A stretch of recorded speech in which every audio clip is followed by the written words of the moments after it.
Hello सगळ्यांना, शुभ सकाळ. कसे आहात सगळेजण? आजचा दिवस तुमच्यासाठी खूप छान आनंदाचा जाओ हीच देवाच्या चरणी प्रार्थना करते. स्वागत आहे तुमचं माझ्या मराठी व्लॉग चॅनलमध्ये. तर पहा, गोष्ट अशी झाली ना, हे जेव्हा पडदे मी धुतले ना, म्हणजे याच्या पहिल्याच्या व्लॉगमध्ये मी हे पडदे धुतले होते आणि ते दाखवले सुद्धा आहे. पण गोष्ट अशी झाली की हा 31 डिसेंबरचा व्लॉग होता. म्हटलं आधी हा पोस्ट करून घ्यावा, नंतर तो व्हिडिओ पोस्ट करावा. त्यासाठी मग तो व्हिडिओ राहू दिला आणि आधी हा 31 डिसेंबरचा व्हिडिओ मी अपलोड करत आहे. मग जास्त उशिराही व्हिडिओ अपलोड केला तर तुम्हालाही बघायला आवडत नाही, मग काही उपयोगच होत नाही. म्हणून आधी हा व्हिडिओ पोस्ट केला आणि 1 तारीखचा व्हिडिओही याच्यानंतरच येणार आहे आणि मगच तो व्हिडिओ मी पोस्ट करणार आहे. चला, हे पडदे धुतले होते कालच्या दिवशी, तर आता यालाच मी लावून घेणार होते. आणि हे पडदे नेटचे आहेत, जे की मी मिशोवरूनच मागवले होते. छान आली होती क्वालिटी आणि जास्त महागही नव्हते. पण आता थोडे थोडे हेही खराब व्हायला लागले आहेत. म्हटलं दुसरे एखादे चांगले मागवूया. यावेळेस मी नेटचे नाही मागवणार आहे, दुसरेच कुठले मागवेल. पण चला, जेव्हा मागवेल तेव्हा. आणि आज 31 डिसेंबर वर्षाचा शेवटचा दिवस होता, म्हणून गेलेल्या वर्षाला बाय बाय करू आणि येणाऱ्या वर्षाचं स्वागत करू. म्हणून काही ना काही गोड तर आज बनलंच पाहिजे. आता गेलेल्या वर्षामध्ये खराब आणि चांगले जे काही अनुभव झाले असतील ते सगळे विसरून शेवटचा दिवस तरी चांगला घालवू आणि येणाऱ्या वर्षाचं स्वागत अगदी प्रेमाने आणि जोमाने करूया. नवीन वर्षात काहीतरी नवीन करायचं आहे, प्रयत्न जास्त करायचे आहे आणि तक्रार कमी करायची आहे. गेल्या वर्षात जे झालं ते एक शिकवण होती, पण येणाऱ्या वर्षात जे होणार आहे तेच आपलं भविष्य असणार आहे. आज केलेला एक छोटा प्रयत्न पण उद्याच्या मोठ्या यशाचं कारण बनत असतो. म्हणून प्रयत्न करणं कधीही सोडू नये आणि मी सुद्धा प्रयत्न करतच राहीन जोपर्यंत मला सफलता मिळणार नाही तोपर्यंत. आणि तितकीच मेहनत सुद्धा मला करावी लागणार आहे आणि मी मेहनत करायला तयार आहे. आणि सोबत मला तुमची साथ सुद्धा हवी आहे.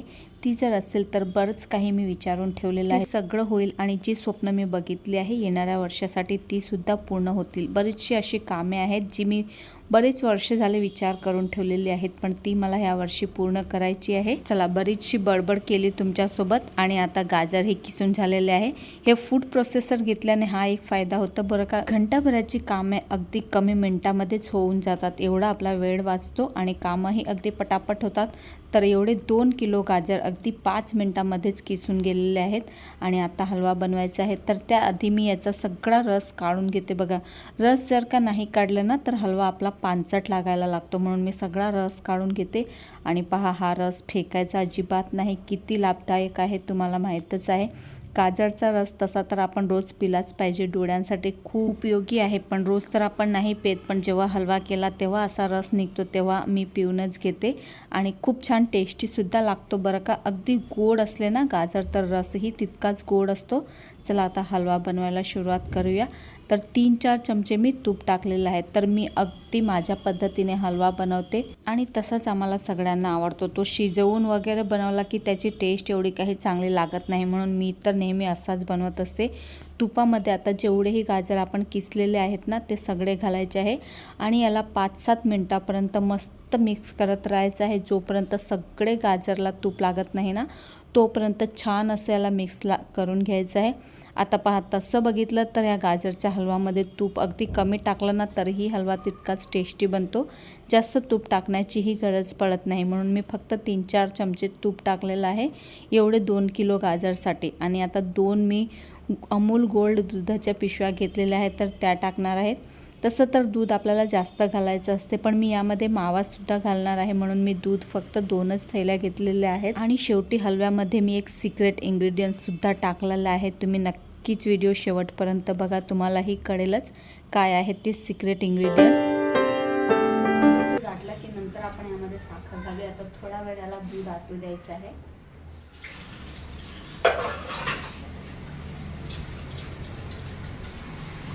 आता 2 पिशव्या दूध घालून मी दूध आटवू देणार आहे. अर्धं दूध आटवू देईल, त्यानंतर त्यामध्ये साखर घालली, म्हणजे दोन्ही आपण सोबत घातले तर लवकर आटवून जाते. तसं तर हलवा बनवायला थोडा उशीरच लागतो.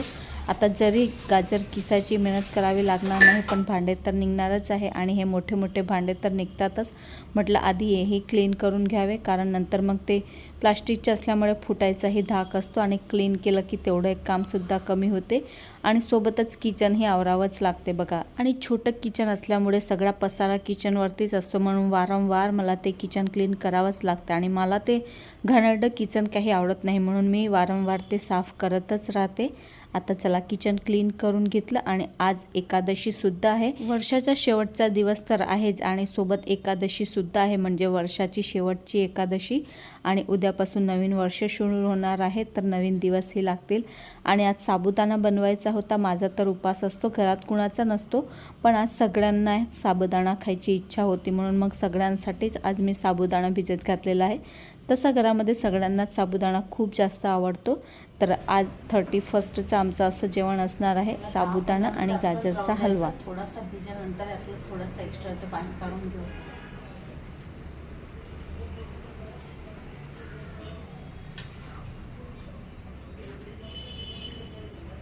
आता साबुदाणा मोकळा आणि मऊसूत होण्यासाठी तुम्हाला एक टीप सांगते बघा. साबुदाणा जेव्हा आपण भिजत घालतो ना, तेव्हा त्यामधलं सगळं पाणी काढायचं नाही आहे, थोडं पाणी राहू द्यायचं आहे. पहा, म्हणजे साबुदाणा मस्त भिजतो आणि त्याची खिचडी मस्त सुटसुटीत होते. त्याला असं 2-3 तास झाकून ठेवायचं आहे.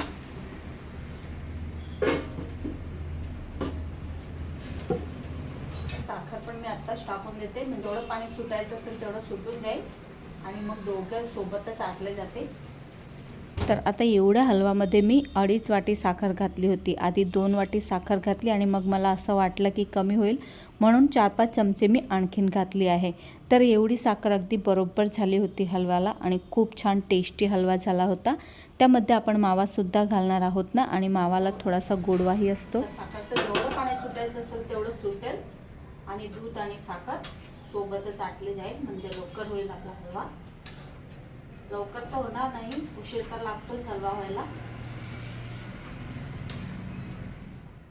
हाय हॅलो सगळ्यांना, दुपारची वेळ झालेली आहे, हलवा बनतोय तिकडे. म्हटलं थोडंसं बोलूया तुमच्यासोबत. आज वर्षाचा शेवटचा दिवस आहे, उद्यापासून नवीन वर्ष सुरू होणार आहे. गेलेल्या वर्षामध्ये बऱ्याच अशा गोष्टी आहेत ज्या आपण विचारल्या होत्या आणि त्या आपल्याला मिळाल्याही, आणि काही अशाही गोष्टी आहेत ज्या आपण विचार केला होता आणि आपल्याला मिळाल्या नाहीत. गेलेलं वर्ष बरंच काही शिकवून जाते आपल्याला. न होणाऱ्या गोष्टी होतात, जे विचारून ठेवलेलं असतं तेही होते आणि जे नाही विचारून ठेवलेलं असतं तेही होते आपल्यासोबत, आणि जे मागितलं असतं ते मिळतेही, कधी नाही मिळत. तर असं सुख दुःख तर लागलेलंच आहे, ते तर प्रत्येक वर्षी होणारच आहे. सगळे दिवस सारखे नसतात, काही सुखाचे तर काही दुःखाचे दिवस असतात. आणि आता उद्यापासून नवीन वर्ष सुरू होणार आहे. तसं तर आपल्या स्त्रियांसाठी काहीच बदलत नाही, तेच सगळे दिवस आपले सारखेच असतात, तीच आपली कामे असतात, तेच आपले काही नवीन संकल्प आपणही करतो आणि कुठले पुरे होतात तर कोणते होतेही नाहीत. पण ह्या वर्षी मीही ठरवले आहेत काही संकल्प असे करायचे आहेत, अगदी छोटे छोटे, जे पूर्ण होणारच होणार, असेच संकल्प मला करायचे आहेत. थोड्या नेगेटिव्ह लोकांपासूनही मला दूर राहायचं आहे. बरेचसे असे संकल्प विचारून ठेवलेले आहेत जे पूर्ण मला करायचे आहेत ह्या 2026मध्ये. आणि आय होप तुम्हीही असे कुठले संकल्प करणारच असाल आणि केलेही पाहिजे, भलेही ते पूर्ण हो की नको हो, पण असते ना आपली पण इच्छा की ह्या वर्षामध्ये एवढं टार्गेट मला ठेवायचं आहे आणि ही वस्तू मला घ्यायची आहे आणि हे मला स्वप्न पूर्ण करायचे आहे. असे तुमचेही बरेचसे स्वप्न असतील, माझेही बरेचसे स्वप्न आहेत आणि ते मला हे 2026मध्ये पूर्ण करायचे आहेत. होतील की नाही ते मला माहिती नाही, पण स्वप्न बघायला काय हरकत आहे. स्वप्न बघू तेव्हाच तर ते साकार होतील ना. त्यासाठी आपल्याला मेहनतही करावी लागणार आहे आणि मी सुद्धा मेहनत करणार आहे. बरेचसे असे स्वप्न बघितले आहेत जे मला पूर्ण करायचे आहेत. मेन म्हणजे महत्त्वाचा संकल्प मला एक घ्यायचा आहे, तो म्हणजे माझ्या शरीराची काळजी. आणि मला आता व्यायाम करायला सुद्धा सुरुवात करायची आहे. तब्येत थोडी वाढत चालली आहे आणि ते मला हळूहळू कमी करायची आहे, कारण मग जास्त जर आपली तब्येतही वाढली तर कामं घरची होत नाही आणि दिसायलाही चांगलं दिसत नाही. म्हणून हेल्थ इज वेल्थ हे एक महत्त्वाचं काम मला ह्या वर्षामध्ये पूर्ण करायचं आहे. कसरत मात्र मला सुरू करायची आहे आणि ती मी करूनच राहणार आहे, भले दुसरे कुठले संकल्प पूर्ण हो की नको हो, पण हा एक संकल्प मला पूर्ण करायचा आणि करायचाच आहे. तर तुम्हीही कुठले संकल्प घेणार असाल तर मला नक्कीच सांगा, कमेंट करा. तुमचे कुठले कुठले संकल्प पूर्ण झाले आहेत ह्या 2025मध्ये आणि कुठले नाही झालेत. तर काही हरकत नाही, जे नाही झाले ते पुढच्या वर्षामध्ये आपण पूर्ण करूया. एक आशा तर ठेवलीच पाहिजे नाही का. येणारं वर्ष तुमच्यासाठी खूप छान भरभराटीचा आणि आनंदाचं जावं हीच देवाच्या चरणी प्रार्थना करते. चला तर एवढंच बोलायचं होतं तुमच्यासोबत. काही चूकभूल झाली असेल तर क्षमा करावी. चला, बरीच बडबड केली आज मी तुमच्यासोबत. आणि साबुदाण्याची गोष्ट आपली बाकीच राहून गेली होती तर ती सांगते बघा. साबुदाणा अगदी मऊसूत बनवायचा असेल ना तर जेव्हा त्याला आपण भिजत घालतो ना तेव्हा जास्त पाणी घालायचं आणि 15-20 मिनटं तसंच राहू द्यायचा. मग बाकीचं शिल्लक पाणी त्यामधून काढून घ्यायचं 15-20 मिनटानंतर आणि थोडं पाणी त्यामध्ये राहू द्यायचं आणि 3-4 तास त्याला असाच भिजू द्यायचा. अगदी मऊसूत होतो तुमचा साबुदाणा. अगदी बनण्यातच आला आहे. आपण यामध्ये आता एक सिक्रेट इंग्रेडियंट्स टाकूया. मीठ टाकायचं आहे.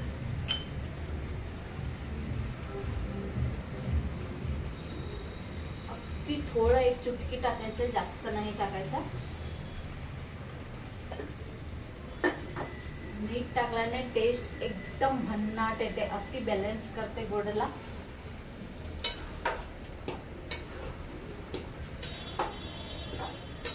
म्हणजे जो पानसटपणा असतो ना गाजरचा तो सगळा निघून जातो मीठ टाकल्याने. अगदी छान टेस्टी लागतो आपला हलवा. पानसट अजिबात लागत नाही.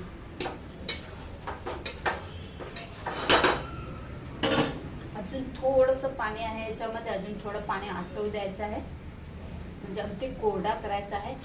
आणि यामध्ये मी मावा घालणार आहे. अगदी फक्त 100 ग्राम आणलाय. मावा नाही घातला तरी हलवा आपला तितकाच टेस्टी लागतो, पण मावा घातल्याने अजून टेस्ट वाढून जाते.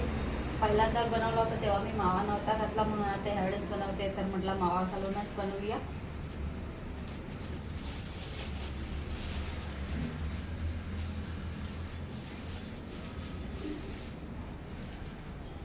नरमच आहे म्हणून मी असंच घालून देते.